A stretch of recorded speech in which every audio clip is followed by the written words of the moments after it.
Merci. Bonjour à vous tous. Je suis très heureux de vous retrouver. J'espère que vous avez passé une bonne nuit. Merci, Pasteur Mike, de ce qu'il nous a mis sur les rails et nous a montré l'importance de la prière.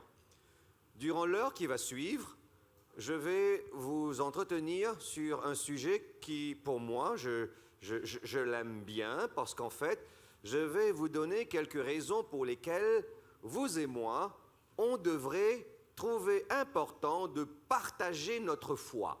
Pourquoi partager notre foi avec les autres? Pourquoi? Est-ce que ça fera une différence si je ne donnais pas à quelqu'un une étude biblique? Est-ce que cela ferait une différence si je n'offrais pas à quelqu'un le grand conflit? Pourquoi partager sa foi? Je ne vais pas vous entretenir sur comment partager sa foi, car j'estime qu'il y a tellement de méthodes que vous savez comment le faire. Ce matin, je voudrais vous entretenir sur ce sujet. Pourquoi? Pourquoi partager sa foi? Alors, on va prier ensemble et on va trouver ce petit moment d'étude de la Bible encore, j'espère, édifiant. Merci Seigneur pour ta parole. Merci de ce que tu ne vas jamais nous laisser dans l'obscurité. Merci de ce que tu vas toujours éclairer ton peuple. Et merci pour le livre, ton livre, ta parole, qui est une lampe à nos pieds et qui brille sur notre sentier chaque jour. Reste avec nous et bénis-nous durant ces instants bénis aussi, car c'est au nom de Jésus que nous avons prié. Amen. Qui que vous soyez, quelle que soit la responsabilité que vous avez à l'Église locale, je me suis proposé un objectif pour ce séminaire de ce matin. L'objectif, c'est de former des dirigeants comme vous, de notre mission ici, à participer de façon active à une mission d'évangélisation. Comment je peux, moi, m'équiper à participer à n'importe quelle initiative de notre mission qui est de caractère évangélique? Voici l'objectif que je vais me proposer. Je vais prendre la Bible avec vous et on va s'équiper pour pouvoir participer. Oh, je croyais que vous voyiez ce que je voyais ici. Pardon, est-ce que je peux avoir l'écran là-haut, s'il vous plaît? Pardon, je pensais que vous voyiez. C'était... OK, merci bien. Je sais que ça arrive. Voilà. L'objectif, c'est de former les dirigeants des églises de la mission de la Nouvelle-Calédonie afin que vous puissiez être équipés à participer à n'importe quelle initiative à caractère missionnaire de notre mission ici. Est-ce que vous êtes prêts pour ça? D'accord? Vous êtes prêts pour ça? Alors, je ne vais pas vous parler de comment le faire, je vais vous parler de pourquoi le faire. Et c'était la plus grande motivation que j'ai trouvée en donnant aux membres d'Église une raison pourquoi vous devez le faire. Vous savez, souvent le comment est important, mais le pourquoi est plus important. Vous voulez que je vous donne un exemple? Si vous savez comment changer une plaquette de frein, si vous savez comment changer une plaquette de frein, comment on vous appelle? Un mécanicien. Est-ce que vous me suivez toujours? Et vous savez que les mécaniciens, est-ce qu'il y en a ici aujourd'hui, des mécaniciens? Oh, merci. Merci beaucoup. Merci beaucoup d'être là. On a besoin de nos mécaniciens, n'est-ce pas? Oh, qu'est-ce qu'on ferait sans eux? Ou sans elles? Alors, si vous savez comment changer une plaquette de frein, vous êtes un bon mécanicien. Mais si vous savez pourquoi, quand vous appuyez sur votre pédale de frein, dans votre voiture qui est équipée d'un système ABS et que vous entendez des pulsations et que ça a transmis aux différentes parties de la voiture un message qui dit « Hé, roue, ne te bloque pas tout de suite, parce que si tu te bloques, la voiture pourra déraper et le conducteur ne pourra plus contrôler et bah, il y aura un accident. » Quand tu sais pourquoi le système ABS travaille, tout de suite, on t'appelle comment? Un ingénieur d'automobile. Est-ce que vous m'avez suivi? Quand vous savez le comment, vous êtes un mécanicien, c'est important. Mais quand vous savez le pourquoi, vous êtes un ingénieur. Ce matin, je m'adresse à des ingénieurs. Je voudrais vous donner la raison pour laquelle nous devons nous impliquer, le pourquoi d'évangélisation, pourquoi on doit le faire. Tout d'abord, je voudrais vous demander si vous avez avec vous une pièce. Je sais que de nos jours, on utilise rarement des pièces, mais est-ce que vous avez une pièce? Je vais vous montrer quelque chose avec une pièce. Est-ce que vous avez une pièce d'argent? Oh, merci, voilà. Je te le rendrai dans quelques instants sans intérêt, hein? Alors, regardez la pièce. Pour moi, la mission est comme une pièce qui a deux faces. D'un côté, suivez-moi attentivement et ne partez pas tout de suite.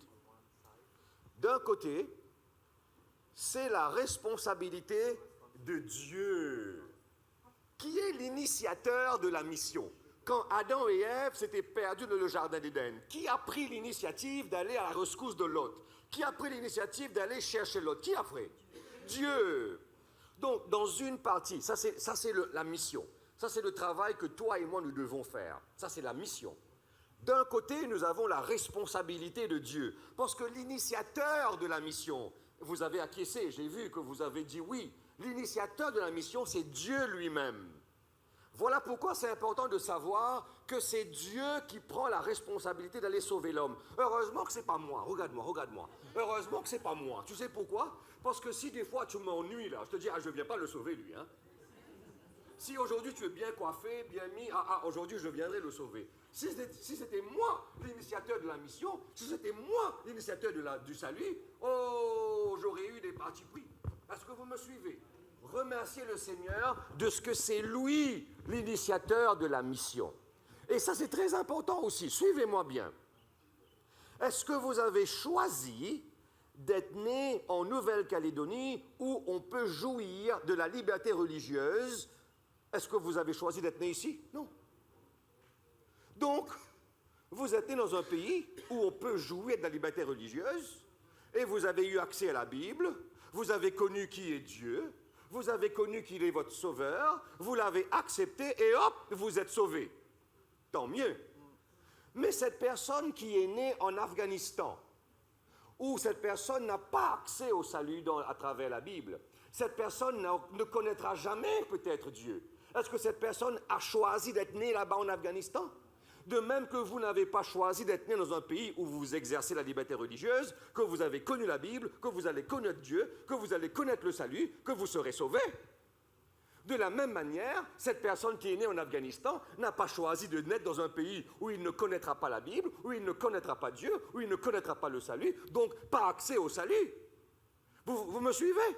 Ce serait injuste de la part de Dieu. Mais heureusement que Dieu, il connaît le cœur de chaque être humain. Voilà pourquoi c'est important de voir le salut comme cette pièce. Une part est la responsabilité de Dieu. Et vous connaissez l'autre part de responsabilité, à qui elle revient? À vous et à moi.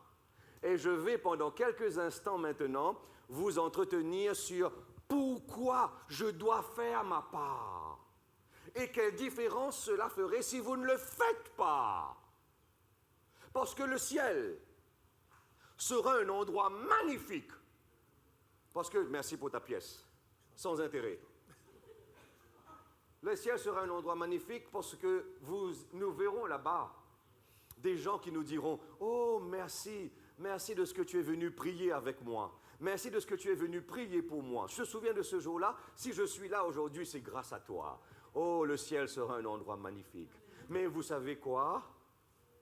C'est parce que chacun de nous, nous avons ce petit rôle à jouer. Est-ce que vous êtes ensemble? Est-ce que nous sommes ensemble? Est-ce que vous avez bien cerné là où je veux vous emmener?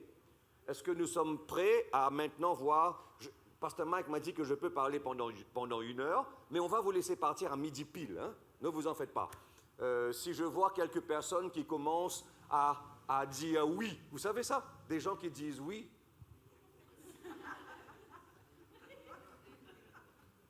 Ils répondent oui à une question que je n'ai même pas posée. Donc ça indiquerait qu'il faudrait être en train de clôturer. Hein? J'interprète tous ces signes-là, rassurez-vous. Je sais interpréter tous ces signes. Alors, pourquoi partager sa foi? On va voir ensemble si je peux vous entretenir sur 4 ou 5 raisons, mais on va le faire ensemble. Alors, pourquoi l'évangélisation? Pourquoi je dois le faire? La première raison... Oh, il faut alterner entre moi et le... Ça ne me dérange pas si je ne me vois pas, hein, mais j'ai besoin de voir l'écran. Et si jamais ça ne se voit pas, ce sera un petit peu compliqué. Alors, pourquoi l'évangélisation? Parce que l'évangélisation est le seul moyen que Dieu a prévu de sauver l'humanité. C'est le seul moyen que Dieu a prévu de sauver l'humanité. Ça veut dire que si vous ne faites pas votre part, c'est peu probable... Faut pas bouger, pardon. Hein? Est-ce que je peux garder mon écran? Hein, si c'est possible. Merci bien. L'évangélisation est le seul moyen que Dieu a prévu pour sauver l'humanité perdue. Vous avez bien vu, c'est le seul moyen.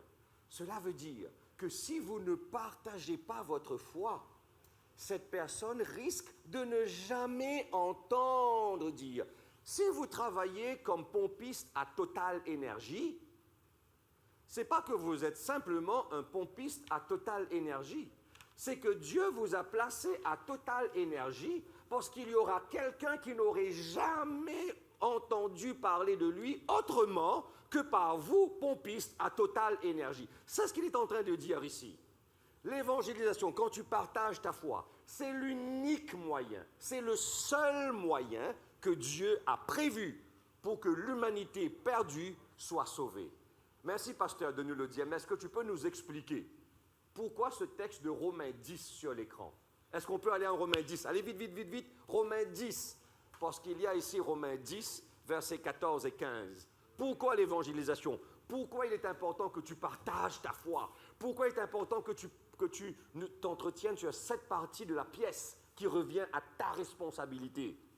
On va le lire ensemble. Romains chapitre 10. Qui l'a trouvé, Romains 10? On va lire verset 14. Comment donc invoqueront-ils celui en qui ils n'ont pas cru? Et comment croiront-ils en celui dont ils n'ont pas entendu parler? Et comment entendront-ils parler de lui sans prédicateur? Et comment y aura-t-il des prédicateurs s'ils ne sont pas envoyés? Quand tu vas donner, Tara, c'est ça? Tara, c'est ça? Sœur Tara, quand tu vas donner une étude biblique, ce n'est pas simplement que tu vas donner une étude biblique. Ce verset me dit de te dire, c'est Dieu qui t'a envoyé pour donner une étude biblique. Quand tu vas prêcher la parole, ancienne église, Alexis, et ce n'est pas juste que tu vas prêcher, c'est Dieu qui t'a envoyé prêcher. Je veux que vous quittiez ici dans quelques instants avec ce sentiment que si vous faites quelque chose de la part de Dieu, c'est parce que simplement, c'est Dieu qui vous a envoyé pour le faire. Et ça prend une perspective tout à fait différente. Ce n'est pas de mon propre chef que je le fais, ce n'est pas de mon propre volition que je le fais, mais j'ai été envoyé. Vous l'avez vu le texte, hein? Comment quelqu'un peut-il aller si personne ne l'a envoyé? Vous n'êtes pas simplement en train de donner une étude biblique, vous êtes en train de donner une étude biblique, pasteur Stan, parce que Dieu t'a envoyé pour le faire. Maintenant, je vais vous donner en moins de 2 minutes un résumé des 10 premiers chapitres de Romains. Êtes-vous prêts pour cela? Parce que je vous ai emmené en Romains 10. Mais vous devez comprendre pourquoi Romains 10. Qu'est-ce qui s'est passé avant pour qu'on arrive en Romains 10 et qu'en Romains 10, Paul leur dise, voilà, il faudrait que vous sachiez ce qui se passe. Suivez-moi attentivement. J'ai besoin du micro, hein? Il faut garder le micro? Ok, dommage. Parce que j'ai besoin de mes 2 mains pour expliquer ça. Alors, suivez-moi.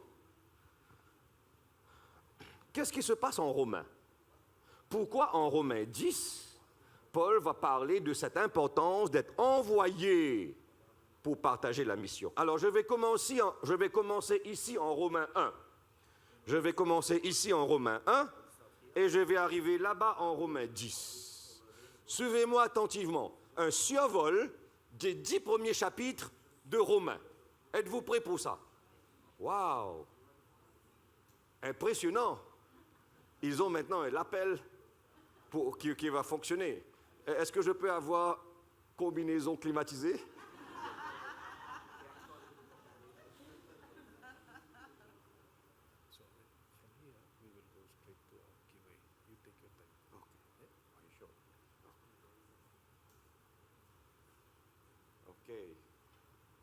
Oh, il va me convertir en Michael Jackson maintenant. Je ne suis pas habitué.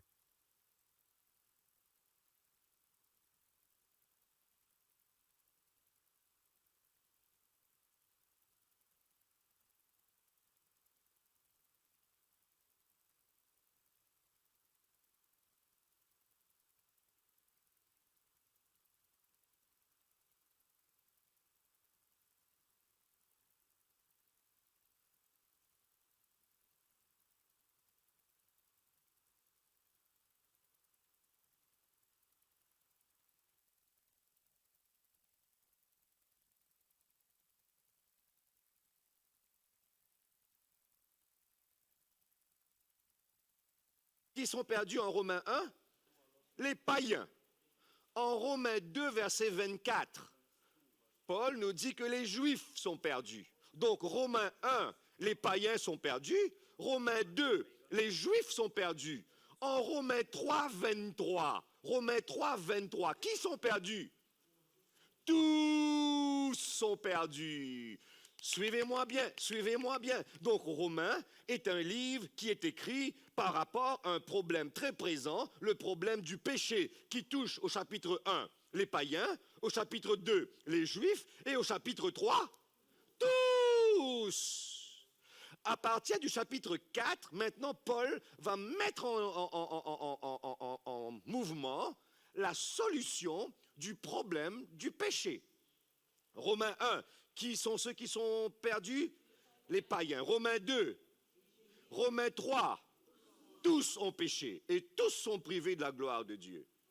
En Romains 4, 5 et une partie de Romains 6, Paul nous dit que nous sommes justifiés en Jésus. Le reste du chapitre 6, 7 et 8, Paul nous dit que nous sommes sanctifiés en Jésus. Romains 8, verset 1. Il n'y a donc aucune condamnation pour ceux qui sont en Jésus. Suivez-moi attentivement. En Romains 1, qui sont ceux qui sont perdus? Les païens. En Romains 2, en Romains 3, en Romains 4, 5 et une partie de 6, nous sommes justifiés en Jésus. Et le reste du chapitre 6, 7 et 8, nous sommes sanctifiés en Jésus. En Romains 9, suivez-moi attentivement, vous allez comprendre comment Romains 10 arrive ici. En Romains 9, qu'est-ce qui se passe? Les Juifs, en tant qu'individus, pas en tant que peuple, en tant qu'individus, les Juifs acceptent Jésus et ils sont sauvés individuellement. Est-ce que tu es juif, toi, mon frère? Est-ce que tu es juif? Non, donc il n'y a pas de salut pour toi. En Romains 9, les Juifs acceptent Jésus en tant qu'individu et ils sont sauvés. Sam, est-ce que tu es juif, mon frère? Donc il n'y a pas de salut pour toi, Sam. Il n'y a pas de salut pour toi. Perdu. Jamais. Jamais. Lisons ensemble Romains 10, le verset 13. Maintenant, vous allez comprendre pourquoi Romains 10, 13 arrive là où il est. Maintenant, vous allez comprendre pourquoi tout le livre de Romains est un livre qui nous montre que c'est un problème, c'est le problème du péché, mais Paul va mettre en exergue tout ce qu'il faut pour résoudre le problème du péché. Qu'est-ce qui se passe en Romains 10, verset 13? Quelqu'un, Moïse, tu peux nous le lire à haute voix. Moïse, Romains 10, verset 13, si tu l'as. Sinon, quelqu'un d'autre. Allez-y. Romains 10, 13, allez-y. Mets-toi debout et lis-le à haute voix. Car quiconque invoquera le nom du Seigneur sera sauvé. Ah, arrête. Non, c'est une erreur ça. Car lorsque les Américains invoqueront le nom du Seigneur Jésus, il sera sauvé. Oh, lorsque les Néo-Calédoniens, c'est comme ça qu'on appelle, vont être invoquer le nom du Seigneur, ils seront sauvés. Oh, peut-être, les Tahitiens, quand ils vont... Non. Qu'est-ce que ce verset dit? Quiconque. Pourquoi quiconque? En Romains 3, le verset 23, qu'est-ce qu'on avait vu? Le problème du péché est un problème qui concerne tout le monde. Tout le monde. Voilà pourquoi la solution au problème du péché doit aussi être quelque chose qui concerne tout le monde. Quiconque. Romains Romains 1, les païens sont perdus. Romains 2, les juifs sont perdus. Romains 3, nous sommes tous perdus. Romains 4, 5 et 6, Jésus va nous justifier. Romains 6, 7 et 8, Jésus va nous sanctifier. En Romains 9, les juifs acceptent Jésus individuellement et ils sont sauvés. Mais nous ne sommes pas juifs. Ça veut dire qu'il n'y a pas de salut pour nous. Non, il y a le salut. Voilà pourquoi Romains 10, 13 est un verset clé. Et Romains 10, 13 dit, car quiconque invoque le nom du Seigneur Jésus sera sauvé. Et c'est dans ce cadre-là, de quiconque invoque le nom du Seigneur, que je vous ai emmené, parce que le prochain verset qu'on a lu, c'était le 14. Ça veut dire, il faut que les gens entendent parler de Jésus. Mais comment entendront-ils si personne ne va? Comment quelqu'un va aller si personne ne l'envoie? Ta part et ma part, c'est d'aller vers l'autre. Parce que l'évangélisation est le seul moyen. Ça veut dire, regarde-moi. Ça veut dire qu'il y a quelque chose. Non, mais c'est puissant. Hein? Il y a quelque chose que toi, tu peux faire. C'est seulement toi qui peux le faire.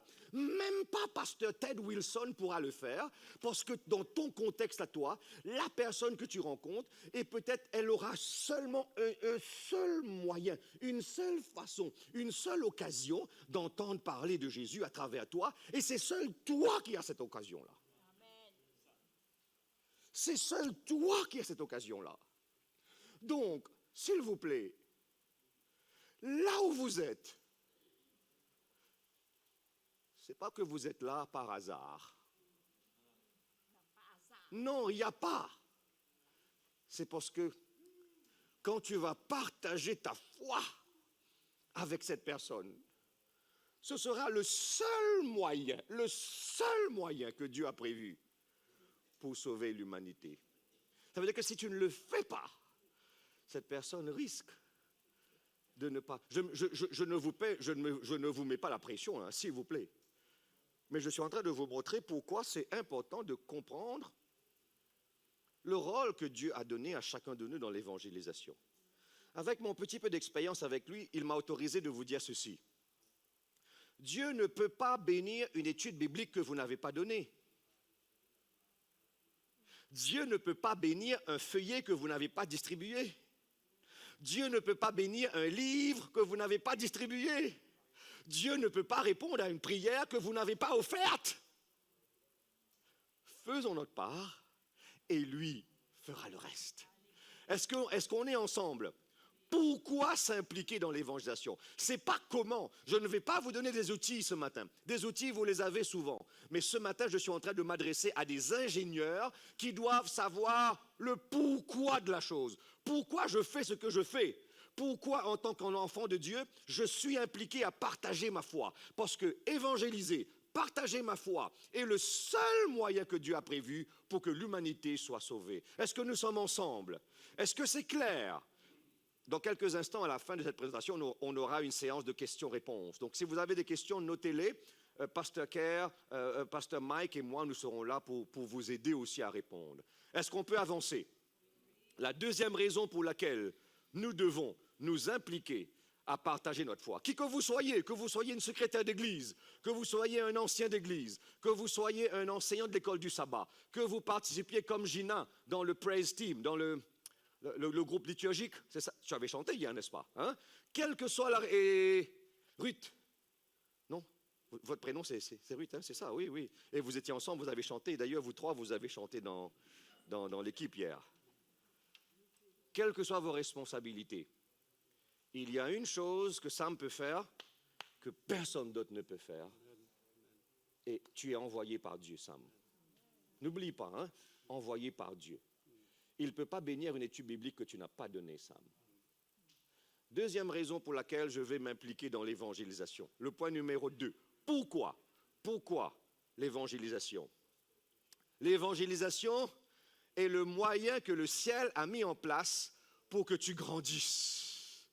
Pour que tu grandisses spirituellement. Pour que tu grandisses personnellement. Pour que tu grandisses, comme Pasteur Mike nous a montré, comme Jésus. Jésus croissait en stature, en grâce devant Dieu et devant les hommes. Les 4 éléments, vous avez vu ça. pour que tu grandisses. Aidez-moi à comprendre ça. Comment, en partageant ma foi avec quelqu'un, je grandis? Moi, je pensais que si je partage ma foi avec Gwendoline, c'est Gwendoline qui va grandir. C'est pas ça que je vous dis là. Je vous dis que lorsque vous partagez votre foi avec quelqu'un d'autre, vous grandissez.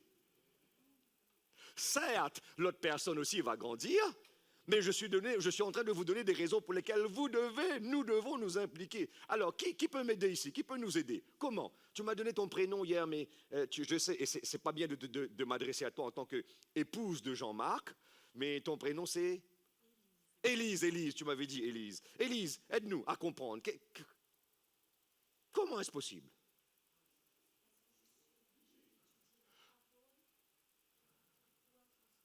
Ah, très juste, très juste. Vous donnez des études bibliques à quelqu'un, Alexis, tu donnes des études bibliques à quelqu'un, la personne te pose une question et tu ne connais pas la réponse, qu'est-ce que tu vas faire? Tu vas chercher, tu vas lui dire, oh, la semaine prochaine quand je reviens, je vais te donner la réponse. Ainsi faisant, qu'est-ce que tu as fait? Tu t'es réconforté dans ta position. Tu connais maintenant. Ne pensez pas que je connais tous ces versets de la Bible par cœur. Non, non, non. C'est en partageant avec les autres. Parce qu'à l'université, au séminaire, j'avais des examens. On devait mémoriser des quantités de versets. Et on le fait que pour un examen. Après l'examen, demandez-moi si tout est perdu. Je ne me souviens plus du tout. La raison pour laquelle je me souviens des versets bibliques, c'est parce que quand je donne des études bibliques à quelqu'un, quand j'explique à quelqu'un la parole de Dieu, ça devient partie intégrante de moi-même maintenant. Quand tu partages, tu grandis. Et un jour, j'expliquais ça à quelques... il y avait des personnes assez âgées dans la salle. Je vous ai dit, peut-être pas, qu'on a servi 10 ans en Afrique du Sud. On était pendant 10 ans à la division en Afrique du Sud et j'avais présenté, un jour une église m'a invité pour les préparer à l'évangélisation et il y avait quelques vieux, là, les vieux du village qui étaient là et j'ai posé la même question. J'ai dit, comment en aidant les autres, vous allez vous aider vous-même? Et ce vieux m'a donné une illustration. Admettons que... D'accord? Mes mains sont sales et je vais faire la vaisselle. En lavant la vaisselle, même si mon objectif n'était pas de me laver les mains, en lavant la vaisselle, qu'est-ce qui va se passer de mes mains? Ça, c'est ça du village qui peut me donner cette métaphore. Et je me suis de vous raconter ça. Et c'est ce que j'ai fait ce matin, ça ne vient pas de moi, ça vient de lui.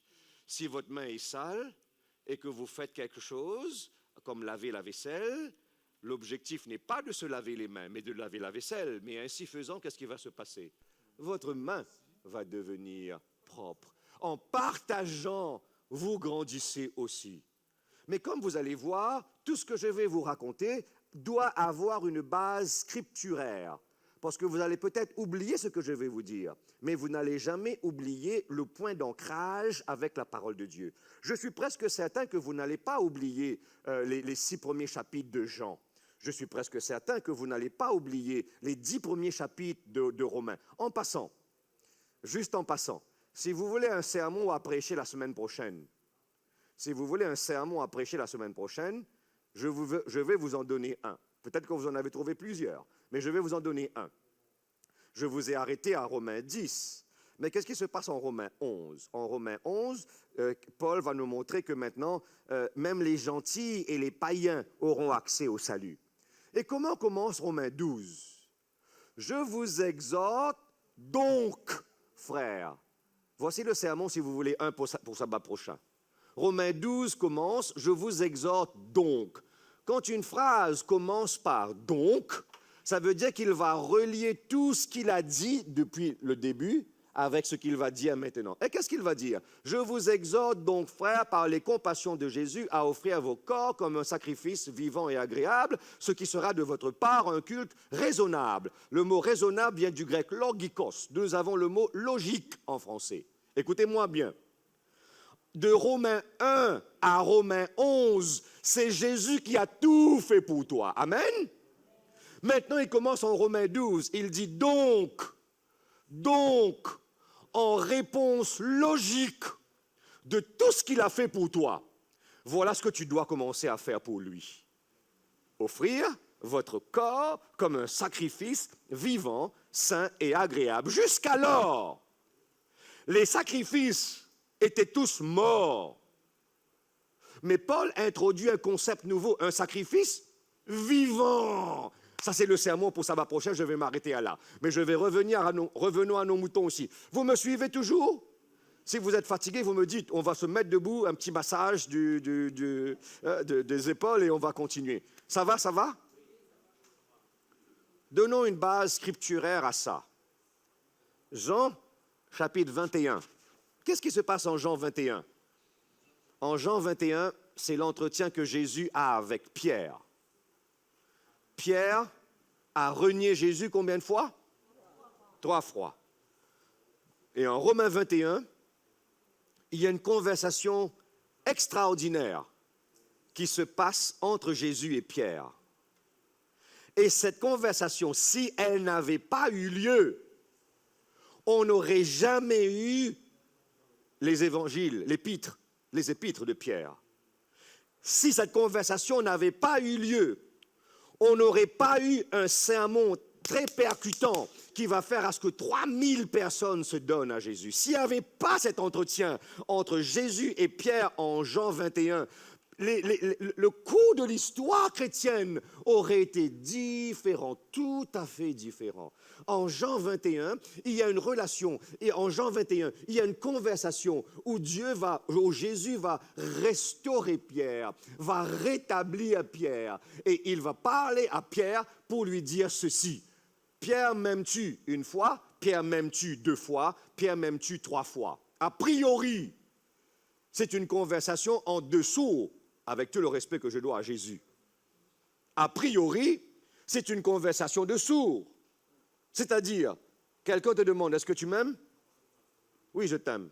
C'est votre mari, n'est-ce pas? Hein? C'est votre mari. Hein? Admettons que c'est vous deux qui parlez. Tu demandes, est-ce que tu m'aimes? Elle dit, oui, je t'aime. Et tu demandes une deuxième fois, est-ce que tu m'aimes? Comme elle est gentille envers toi, elle ne va pas te dire, je viens de te dire. Elle va te dire, oui, oui, oui, je t'aime. Et la 3e fois, tu viens encore, est-ce que tu m'aimes? Si j'étais ton époux, je me retournerais vers toi et je me dis, tu sais, les oreilles, ça se nettoie. Hein? Les oreilles, ça se nettoie, s'il te plaît. C'est la 3e fois. Ah, attends, il y a quelque chose qui... Si on le lit en français, effectivement, il y a un problème. Pourquoi 3 fois? Certes, on l'a étudié, cela, la leçon numéro 3 de l'école du sabbat. Hein? Vous vous souvenez de cela? Mais laissez-moi vous donner la quintessence, afin que vous compreniez pourquoi et comment cet entretien de Jésus et Pierre va changer le cours de l'histoire chrétienne. Alors, si un écrivain biblique... Non, je recommence. La langue est très limitée, n'est-ce pas? Hein? Je dis ceci. J'aime ma femme, j'aime mes filles, j'aime mon chien, j'aime la pizza, et oui, j'aime la Nouvelle-Calédonie. Désolé pour ma femme, parce que j'ai utilisé le même mot pour elle et la pizza. Désolé pour mes filles, j'ai utilisé les mêmes mots pour elle et pour le chien. Parce que j'ai dit aimer, aimer, aimer, aimer, aimer. Vous me suivez toujours? Ça, c'est le problème qu'on a avec la langue. Il y a un mot qui est polysémique, qui a beaucoup de sens. Mais l'écrivain biblique n'avait pas ce souci. Quand l'écrivain biblique, suivez-moi attentivement, je vais vous donner en 2 minutes un cours de grec, et gratuit. Moi, je l'ai payé, mais je vais vous donner gratuit, gratos. C'est promis, je vous le donne gratuitement, un cours de grec, en 2 minutes. C'est bon? La ceinture est attachée? On y va. 2 minutes. Quand un écrivain biblique veut parler de aimer, s'il dit aimer son épouse, aimer le chien, aimer la pizza, aimer l'équipe de foot, il a plusieurs mots à choisir. Le mot aimer par excellence, c'est le mot agapé, c'est l'amour de Dieu. Ah, la leçon numéro 3 de l'école du sabbat nous a montré que des fois, ce mot est aussi utilisé par l'homme. Mais ce que je veux que vous reteniez, c'est que le mot agapé, c'est l'amour que Dieu a inconditionnel, mais qui attend quelque chose en retour. Est-ce que vous me suivez? Je révise avec vous quelque chose que vous avez déjà appris. Deuxième mot, s'il devait parler de aimer, c'est le mot philéo. Le mot philéo, c'est l'amour filial. C'est vrai qu'une ou deux fois dans la Bible, Dieu a aussi utilisé ce mot. Mais c'est plutôt un amour entre deux personnes qui s'aiment, deux amis qui s'aiment. C'est l'amour filial. Mais je vous ai dit, Dieu a aussi utilisé ce mot philéo 2 ou 3 fois dans le Nouveau Testament. Alors le mot agapé, c'est l'amour que Dieu a pour nous. Le mot philéo, dont nous avons le mot Philadelphie, l'Église, Philadelphie, c'est l'amour filial. Est-ce que vous avez une amie avec qui vous êtes tellement proche que lorsque vous vous séparez, vous pleurez? Ça, c'est l'amour philéo. Le troisième amour, admettons que vous aimez votre pays, c'est ce patriotisme, où vous aimez une équipe de foot. Quelle équipe de foot tu aimes, Jean-Marc? Non, Manchester United, non, vous ne suivez pas la Ligue anglaise ici. Si vous aimez une équipe de foot, il y a un autre mot que le grec pourra utiliser, c'est le mot storge, mais ne vous souciez pas de ça. Ça apparaît que 2-3 fois seulement dans le Nouveau Testament. Il y a un autre mot pour amour, c'est le mot eros. Mais dommage que ce mot a été bourlingué dans le vocabulaire moderne, ce mot est plutôt venu dire érotique. Mais ce n'était pas le sens original de ce mot. Suivez-moi attentivement. Le mot eros, originalement, voulait dire quelque chose qui satisfait à un besoin, à tes 5 sens. Par exemple, dis-moi, allez, Sam, dites-moi, frère, quel est votre prénom, frère? Simon. Simon, quel est ton repas préféré? Allez, vite, quel est ton repas préféré? La pizza. Ah, Simon, ok. Allez, disons. Mais quel est le repas de la Nouvelle-Calédonie, le repas par excellence que, le ignam, le mounia. Ah oui, c'est le poulet, là. Ah, c'est comment? C'est le bougna. C'est le bougna. Hein? Admettons que votre repas préféré, c'est le bougna. On mange avec du riz? Non, avec quoi? Avec des ignames. Oh, waouh! Alors, admettons que vous avez mangé un bon plat de bougna avec le igname. À la fin, vous pourrez dire, ah, j'ai eu un repas érotique. Parce qu'en fait, ça a satisfait à un sens. Mais plus tard, le mot érotique est devenu ce que c'est la sensualité. Mais originalement, le mot eros, c'était n'importe quoi qui pouvait satisfaire à un de tes 5 sens. Donc, un écrivain biblique qui parle de aimer, il pouvait jongler avec des mots, alors que moi, j'ai utilisé aimer pour tout. J'aime ma femme, j'aime mes filles, j'aime la pizza, j'aime le chien, j'aime la Nouvelle-Calédonie, j'aime Manchester United, c'est un seul mot, mais lui, pas. Suivez-moi attentivement. Vous allez voir la bombe théologique qui va exploser. Oh, peut-être qu'il ne faut pas parler de ça maintenant. Vous allez voir une grande leçon théologique. Vous allez voir une grande leçon théologique. Alors, ici, est-ce que tu m'aimes? Est-ce que tu m'aimes? Est-ce que tu m'aimes? Mais ce n'est pas comme ça que le texte a été écrit. Suivez-moi. Est-ce que j'ai toujours votre attention? Parfait.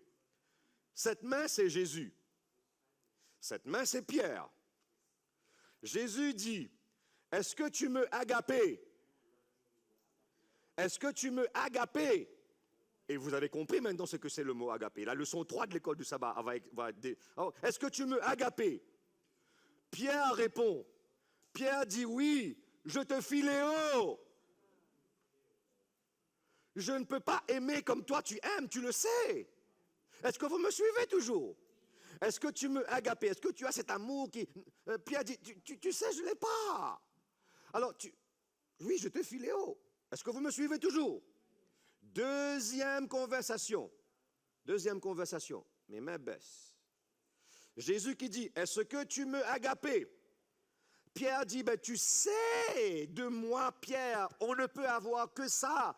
Et tu sais, je te philéo, Jésus, je te philéo. Et en passant, il va dire, paie mes brebis, paie mes agneaux. Et vous avez vu qu'il va commencer à dire, paie mes agneaux, c'est-à-dire les petits, là, les tout petits. Ça veut dire, commence à enseigner la leçon de l'école du sabbat aux enfants d'abord.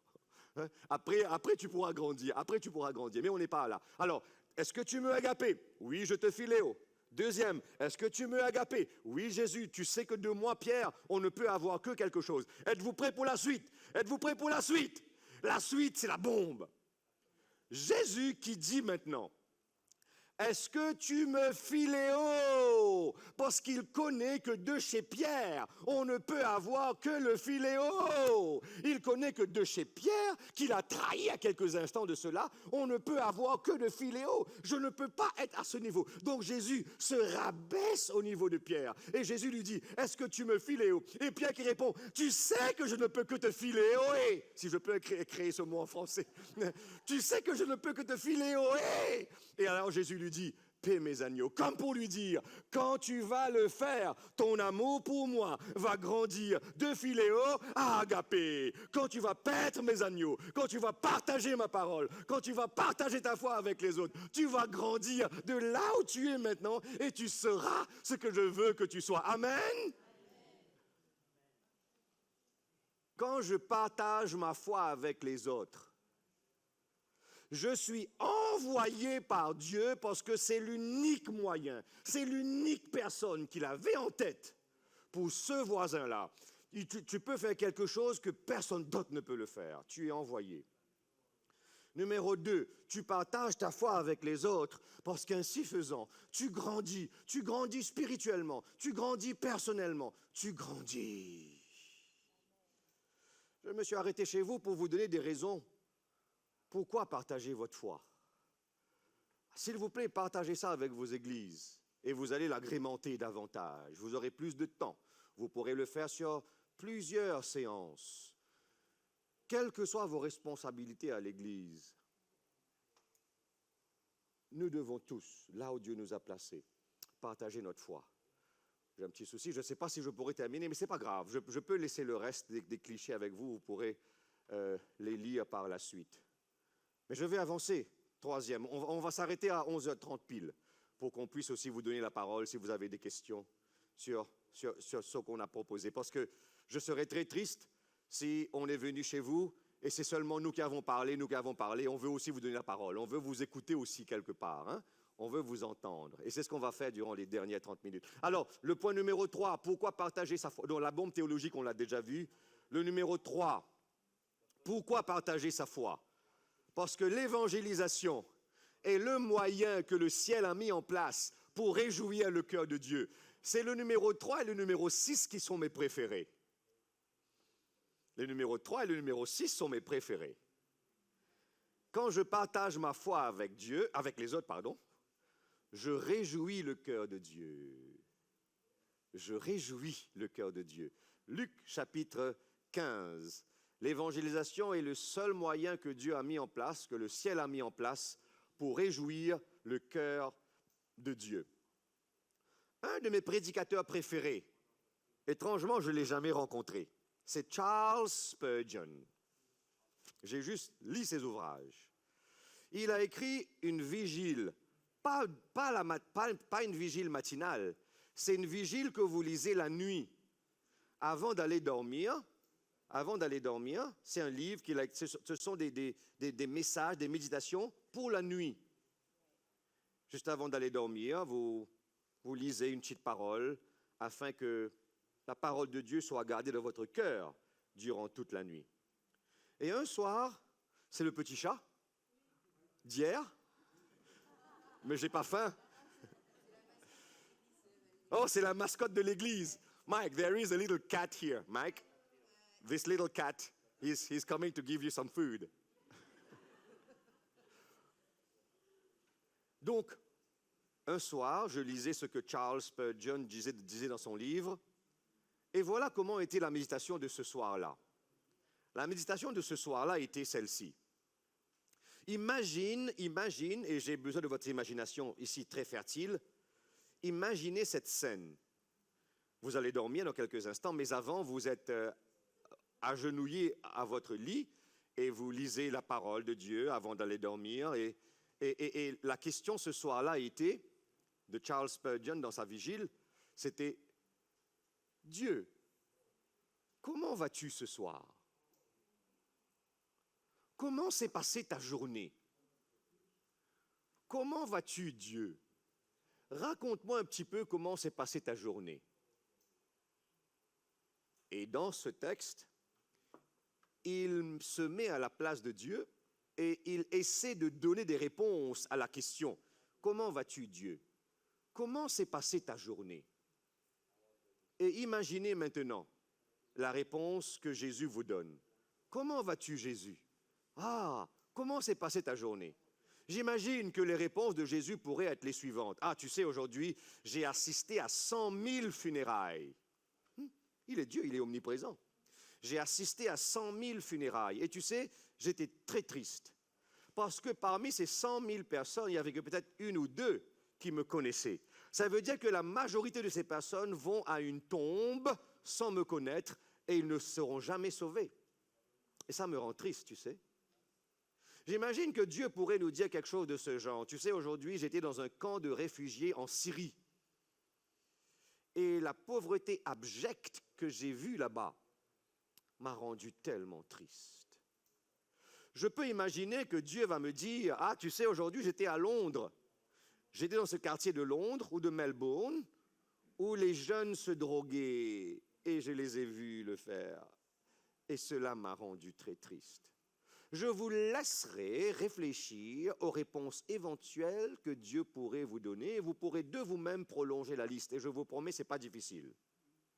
Ce n'est pas difficile pour nous de prolonger la liste des choses qui peuvent rendre Dieu triste. Mais je me suis arrêté chez vous en Nouvelle-Calédonie pour vous dire ceci. Parmi les 1001 choses qui peuvent attrister le cœur de Dieu, il y en a une seule qui réjouit son cœur.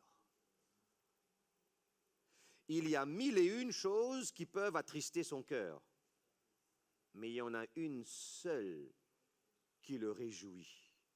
À cause du temps, on ne va pas lire Luc 15, mais en Luc 15, vous avez la parabole, cette trilogie de paraboles. Une pièce qui est perdue, la brebis qui est perdue d'abord, la pièce qui est perdue et le fils qui est perdu. Et à chaque fois qu'une chose ou quelqu'un qui était perdu est retrouvé, qu'est-ce qu'il y a?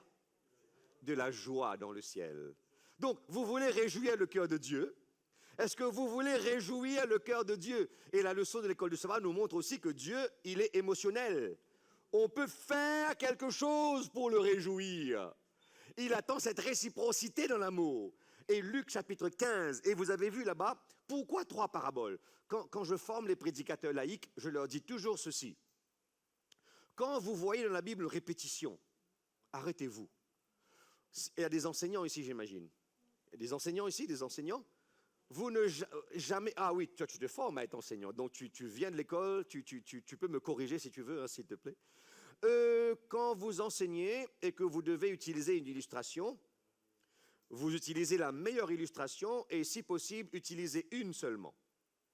Si vous devez utiliser une illustration pour illustrer votre illustration, c'est que votre illustration première n'était pas suffisamment illustrée. Est-ce que vous me suivez? On n'utilise jamais 3 illustrations l'une après l'autre. On n'utilise jamais 3 paraboles l'une après l'autre pour faire passer une leçon. Est-ce que vous me suivez? J'ai besoin que vous acquiescez ici. On n'utilise jamais 3 paraboles pour enseigner une leçon. Pourquoi 3 illustrations, Jésus? Tu es le maître enseignant quand même. Tu dois avoir quelque chose dans la tête. Tu connais cette règle de base de l'enseignement. Tu ne peux pas donner une illustration. Après, tu dis, en fait, c'était pas assez clair. Laissez-moi vous donner une autre. En fait, c'était pas assez clair. Laissez-moi vous donner une autre. Non, c'est le maître enseignant qui vous parle. C'est Jésus. Il sait ce qu'il fait. Pourquoi il va prendre 3 illustrations l'une après l'autre? Quand j'enseigne les prédicateurs laïcs, je leur dis ceci. Dès que vous voyez une répétition dans la Bible, agenouillez-vous et demandez, Seigneur, pourquoi tu répètes? Vous savez pourquoi? Parce que dans la langue écrite, quand vous voulez souligner quelque chose, vous m'envoyez un mail, vous voulez souligner quelque chose, vous le mettez en gras, vous le surlignez avec couleur, vous mettez... Donc, il y a plusieurs moyens. Mais dans un langage parlé, comment mettez-vous l'accent sur quelque chose? Vous répétez. Donc, quand il y a répétition, et il y a plusieurs répétitions dans la Bible, plusieurs fois il y a des répétitions. Dès que vous vous trouvez devant une répétition, mettez-vous à genoux et dites, Seigneur, pourquoi tu as répété? Il y a une raison derrière. Et je l'ai fait à votre place, et je vais vous dire pourquoi Jésus a répété. Êtes-vous prêts? Et c'est pour vous montrer que c'est le seul moyen qu'on a pour réjouir le cœur de Dieu. Il y a 1001 choses qui attristent son cœur, mais il y a une seule. Est-ce que vous voulez faire une méga fête dans le ciel? Est-ce que tu veux, Stan, que ce soir, Dieu lance une méga fête dans le ciel? Emmène un pécheur à la croix. Emmène un pécheur au salut. Tu lancerais une méga fête dans le ciel ce soir. Et tu veux maintenant faire une méga giga fête dans le ciel? C'est quand toi, pécheur, tu emmènes un autre pécheur au ciel. Là, tu lances une méga giga fête dans le ciel. C'est le seul moyen qu'on a pour réjouir le cœur de Dieu. Mais pourquoi va-t-il parler de 3 choses et personnes qui sont perdues en Luc 15? Merci de me poser la question, je vous ai bien entendu. En Luc 15, il y a 3 choses et 3 personnes qui se perdent. Alors, il y a d'abord la brebis d'abord. Hein? La brebis qui se perd. La brebis sait qu'elle est perdue, mais la brebis ne sait pas comment retrouver son chemin. Dans l'Église, il y a des personnes qui savent qu'elles sont perdues, mais elles ne savent pas comment revenir. Dieu a besoin de toi pour les ramener. Amen. La pièce ne sait pas qu'elle est perdue, donc elle ne sait pas comment revenir. Et où est-ce qu'elle s'est perdue, la pièce? Dans l'Église. Il y a des gens qui sont dans l'Église, qui sont perdus, qui ne savent même pas qu'ils sont perdus. Jésus veut t'envoyer pour les retrouver afin qu'ils viennent. Et le Fils, il savait qu'il était perdu. Il savait comment revenir, mais il hésitait. Parce qu'il se disait, quand je vais revenir à l'église le sabbat, les anciens, mais ce n'est pas ici, hein? Ce n'est pas à l'église de Nouméa, c'est une autre église, loin, mais ce n'est pas ici. Ils vont se dire, les anciens vont me regarder avec des gros yeux quand ils vont me voir entrer à l'église le sabbat matin et ils vont commencer à chanter, voilà le diable dans la maison. Mais en fait, ce n'est pas ici. C'est pas ici, c'est pas à Nouméa qu'ils font ça. Hein? C'est dans une île lointaine là-bas, c'est pas à Nouméa. Ici, à Nouméa, les anciens ne sont pas comme ça. Hein? Non, non, non. À jamais, s'il vous plaît, quand même. Alors ils se disent, je sais que je suis perdu, je sais comment revenir, mais j'ai honte pour revenir. Et Jésus t'envoie pour les chercher afin de les ramener. Et voilà comment tu peux réjouir les cœurs de Dieu. Mais je n'ai pas répondu à la question initiale. Pourquoi 3? Pourquoi 3? Êtes-vous prêts pour la deuxième bombe? Je dois terminer. Hein? Êtes-vous prêts pour la deuxième bombe? Il y a une seule raison pour laquelle Jésus a enfreint une loi pédagogique. Une seule raison. Dites-moi, est-ce que vous vous êtes déjà dit, tu sais, pasteur Hensley, le salut des âmes, là, c'est dur, ça, hein? Est-ce que c'est facile d'aller partager sa foi avec quelqu'un qui a des problèmes de sabbat? C'est dur, c'est dur. Est-ce que j'ai un témoin? Non? Oh, d'accord, merci. Ouf. Je croyais qu'ici en Nouvelle-Calédonie, vous sortez là-bas, vous prêchez l'Évangile, 10 personnes acceptent. C'est dur de partager, c'est dur, et des fois on est découragé pour le faire. Je me suis aussi arrêté chez vous pour vous rappeler quelque chose. Et voilà pourquoi, c'est l'unique raison pour laquelle Jésus va donner 3 paraboles à la suite, alors qu'on ne fait jamais ça. Êtes-vous prêts? Dans la première parabole, qui était toujours prêt à aller chercher le fils perdu? Le père. Le père. Non, je commence avec la fin, pardon, je prends en ordre. Dans la parabole de la brebis, qui était là, toujours en train d'être prêt pour aller chercher la brebis? Le berger. Qui est le berger dans la Bible? Jésus-Christ est le berger. La femme qui a perdu la pièce, qu'est-ce qu'elle va utiliser pour retrouver la pièce? Une lampe, la lumière. Dans les Écritures, une lumière qui l'huile, qui est dans une lampe, est une allusion à quoi? À l'Esprit Saint. Est-ce que vous me suivez? C'est à l'Esprit Saint. Donc, de la première parabole, on voit Jésus. De la deuxième parabole, on voit l'Esprit Saint. Et qui était celui qui attendait le Fils tous les jours? C'est le Père. Regardez ceci. Quand vous êtes prêt à aller partager votre foi avec quelqu'un, même si c'est dur, le Père, le Fils et le Saint-Esprit, en d'autres termes, le ciel tout entier est de votre côté. Le ciel tout entier est de votre côté. Le Père est là, le Fils est là, le Saint-Esprit est là. Et vous vous dites, oh c'est dur? Non, non, non, non, c'est pas dur. Parce qu'il est là à vos côtés. Qu'est-ce qu'on a vu ce matin? Pourquoi partager sa foi? Je n'ai pas voulu partager avec vous le comment, j'ai voulu partager avec vous le pourquoi. Pourquoi je fais ce que je fais? Et pourquoi si je ne le fais pas, quelque chose ne va pas se passer? Je partage ma foi parce que partager ma foi, c'est l'unique moyen que Dieu a mis en place pour sauver l'humanité perdue. Romains chapitre 10. Je partage ma foi parce que c'est le seul moyen que le ciel a prévu pour que je grandisse spirituellement, l'entretien de Jésus et de Pierre. Je partage ma foi parce que c'est le moyen que le ciel a mis, le moyen par excellence, que le ciel a prévu pour que je réjouisse le cœur de Dieu. Je vais devoir terminer maintenant. Je vais vous donner le dernier, qui est mon préféré, c'est la leçon numéro 6. Je vais sauter les autres, je vais vous donner la leçon numéro 6 et je vais terminer. Quand nous faisons l'évangélisation, nous créons un environnement propice pour que Dieu qui est à l'œuvre, je vais vous l'écrire, c'est là. I'm going to skip and end, Mike. I'm ending in 2 minutes.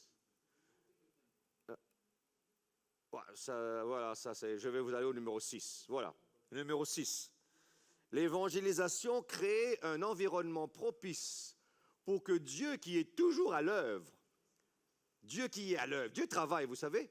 Vous savez que même quand vous dormez, Dieu travaille. Hein? Même quand vous dormez, Dieu travaille. Il ne sommeille ni ne dort, lui. Dieu est toujours à l'œuvre, toujours à l'œuvre. Et ce texte de Romains 9, verset 28 va le montrer. Hein? Il dit toujours à l'œuvre. Mais quand vous faites l'évangélisation, quand vous vous arrêtez et vous allez partager votre foi avec les autres, vous créez un environnement propice pour que ce Dieu qui est à l'œuvre accomplisse des miracles dans votre vie. Est-ce que vous avez dans vos églises des difficultés à trouver des gens qui vont témoigner de l'amour de Jésus? Ou peut-être chez vous, quand c'est le moment du témoignage, l'ancien doit dire « Ok, pas tout le monde en même temps, s'il vous plaît. Faites la queue ici, parce que vous avez quoi? 15 personnes qui se sont mises debout pour le moment du témoignage. » Vous savez pourquoi les gens ne témoignent pas? On ne témoigne pas parce que on est en train de rien faire. Parce que si on faisait quelque chose, on aurait eu plein de raisons et de témoignages à rendre. Parce que lorsque vous faites de l'évangélisation, nous créons un environnement. Le Dieu qui est déjà à l'œuvre, tu crées, tu dis, Seigneur, viens, je sais que tu travailles, viens, accomplis un miracle pour moi ici. Je sais qu'ici, on avait le temps et qu'on vous aurait donné à chacun de vous la parole, vous aurez raconté comment Dieu a fait des miracles pour vous.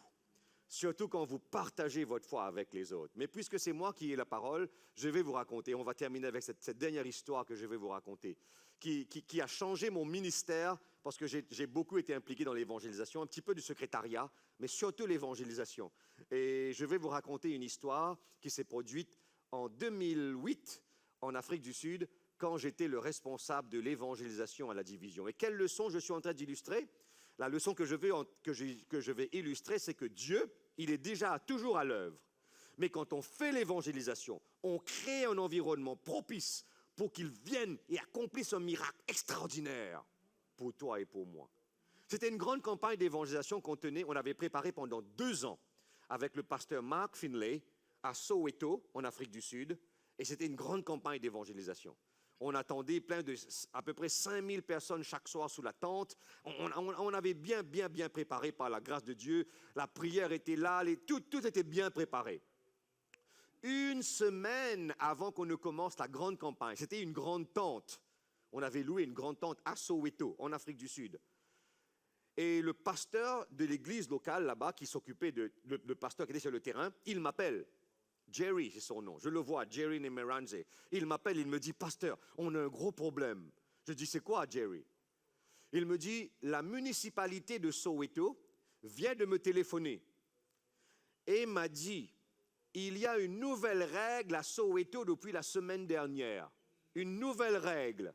Ça vient d'arriver, c'est nouveau. Si vous avez une tente pour accueillir 5000 personnes, il vous faut des toilettes, comment on appelle ça? Portatif, portable, comment on l'appelle? Mobile.